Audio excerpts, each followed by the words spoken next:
Hi and welcome to my Python YouTube channel. It's awesome to have you here. If you like this video, a thumbs up would be great. And make sure to subscribe for future videos.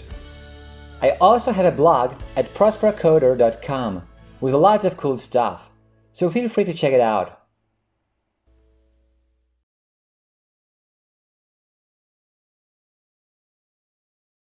In one of my previous videos, we were talking about iterating over ranges. Today we'll learn how to use the range function to iterate over the indices of a sequence. You can use the range function if you want to iterate over the indices of a sequence. All you have to do is pass the length of the sequence as the argument to the range function.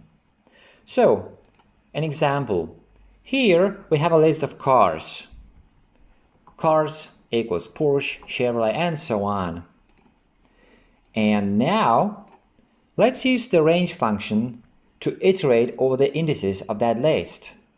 We'll pass the length of the list as the argument to the range function. So, for index in range, here we have the length of the list, print cars at a specific index, is at index, and this is the string representation of the index. Now, if you run this code, you will see the following output. Porsche is at index 0.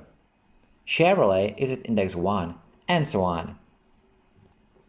So here, the length of the list is 4, and range, the list range with the argument 4, generates the numbers 0, 1, 2, and 3, which are the indices in the list. Okay, that's it for this video. If you like it, a thumbs up would be great. Also, make sure to subscribe for future videos. If you want to leave a comment or ask a question, you're welcome to do so. Thanks for watching.